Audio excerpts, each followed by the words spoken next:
अर्थ यूट्यूब चॅनलला सर्व पालकांचे मनस्वी स्वागत आहे.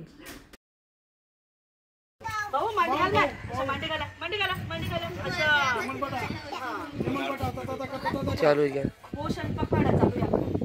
पोषण पखवाडा गप्पा मारता पण व्हिडिओ चालू आहे. हां, पोषण पखवाडा चालू आहे की त्यांना लहानपासून तर मोठापर्यंत म्हणजे म्हातारा माणूस का आहे ना की आपलं पोषण कसं व्हायला पाहिजे. जर गरोदरपणामध्ये जर ध्यान दिली पोरेच नाही म्हणजे आपण म्हणतोच की गरोदर पाहिजे बाळा काय पोट मारतील पण पोट मग सगळं कान फुटणार का या अवयव सगळं तयार होत असतं. त्या दिवस पण सगळं ऐकत असतो आपण तसं जसं गरम वातावरण झालं तसं ऐकत असतो आणि आपण जे खातच तसं काढलं 8 वाजेपर्यंत गरोदर माताना पोटमध्ये आपण गरोदर माताने खातो तर ते बाळा पण खास तेव्हा ते पोषण वर्ष आणि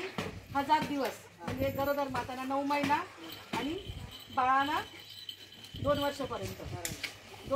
जर आपण बाळाने ध्यान ठेवली तर आयुष्यभर ध्यान ठेवण्याची गरज नाही. 2च वर्ष ध्यान ठेवणे जसं आपण म्हणतोस ना कपाशीला एवढं सर्व आहे ना का पाणी दिलं का मग तिनं कापूस याच करीन याचानं काम व्हायच करीन मग तसं पोरेच न राहस. मग आता यामध्ये खाऊ लाल कलर आहे मग लाल आपली जर कपाशी लाल पडली तर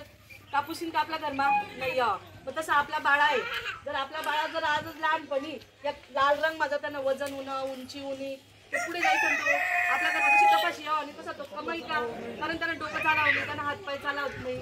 बुद्धी चालवणे. आपण 2 महिना जर पोरेली जात थोडे मग एक चांगला चपट राहत एक चांगली कमाई करत नाही एक करत नाही बरोबरी न होतात तो कसा करत नाही कसा करत नाही असं आपण सहज मग बोली जातच ना. मग त्यांकरता मग जो चांगला आहे त्यांबरोबर राहायचं ना आपण जो कमी मागे पडाय ना आपण जसं वावर करा करतस किंवा मग एक तास हे चाललेतच ती पोर मागे राहायचं आहे बरोबर मी सांगतील पुढे तर बरं आपण असं म्हणतो ना तिने सारखी पुढे लिहा तसं आपलं त्या बाळाला पुढे नाही आपल्या आपला पोरे पुढे जायचं कारण आपला पोरेच नाही एवढं उन्मात आलं म्हणून थोडंसं कवं आहे ना त्याला पोट पाणी पुरतं त्यांनी शिकायला पाहिजे आणि ते कवय शिकेल जवळ त्याला तब्येत चांगली राहील तर शिकेल म्हणून मग आपली गरज आहे. मग लाल पट्टा मग आपला बाळा यायला नको परत पिवळा पट्टा आहे त्या पिवळा पट्टा मग आपण आपली कपाशी पिवळी पळायला नको आणि नंतर हिरवा पट्टा मग चांगला राहस आणि पांढरा पट्टा मागे चांगला राहस फक्त वरती जास्त पांढरा पट्टा मग यायला नको म्हणजे जास्त जाड पण नको जास्त जाड माणूस बघी काम होत नाही तर त्यावेळेस फुसफुस करायला लाग जास्त आणि फुसफुस करायला लागणं म्हणजे शुगर बीपी आणि आता वय लागत नाही अटॅकले वय लागत नाही धाकलं मोठं काहीच दखत नाही तब्येत पाणी बी दखत नाही ते चांगला माणूस तर शांत होईल. हां जसं आपण भाकरला खाल्यावर तर सुद्धा भाकर शेकायची मग काय कोणी बी मोठं होतच रास ज्याला माय नाही बाप नाही तो पण मोठं होत पण आज आपण मायबाप म्हणून पास व्हायला पाहिजे. जवळ पोरे सलग नाही करतोस तर पोर पास करतो आपण 10 पोर करतोस आपला आत्मा देवने बाळा दिले मग तरी आपला मायबाप म्हणून पास होणं महत्वाचं ती काळजी मोठी ना आपलं घर पोरे शिकल्यात का आपलं घर आपोआप पुढे जात. आज आपण जरी नाही शिकली पोरे शिकणार का आपोआप घर पुढे जात असं बरंच उदाहरण येतात आपल्याला आणि जर आपलं पोरे शिकणार नाही तर आपण तिथलाच कष्ट आपले पुरतोच. तुम्ही सगळ्याजणी ऐकली द सहभाग दिला आपला कार्यक्रममा म्हणून सगळं असं धन्यवाद. आपला पोरीच्या रोज शाळा वाटला जा आणि वजन उंची पण करा आणि जेवण नाही करता दिवसभर मग 8 वेळा पोरेस थोडं खावायला पाहिजे. आपण म्हणतो पोरे काही खावत नाही पण तसं नाही आपला पोरेस वेगळं आपला बरोबर लाईन बसायचं वेगळं ताट वाढानं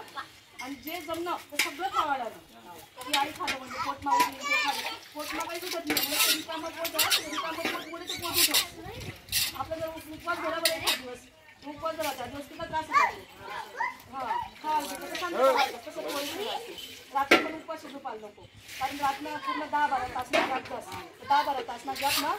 पोरेसनं पोषण कमी पडत म्हणून रात्री खावाडीचं झोपायला आणि सकाळी उठता बरं पाव बिस्किट मग पैसा घालू नका मस्त भाजी भाकर सकाळी टाकी का तेच कारण ते मैदान असं तो चिपकत असा आता दिसते कारण तुम्ही पाणी टाकलं का असं तो असा चिकचिक वाजतो ते चिकचिक होईल का मग तो आता दिसेल पटकन सुटत नाही त्याला मग जंत होतं पोट दुखाडतं दवाखान्याला बस खर्च वाढत आपला आता म्हणून पाव बिस्किट ऐवजी भाजी भाकर जे आपल्या उलट वावरला भाकरी चांगलं राहतं बस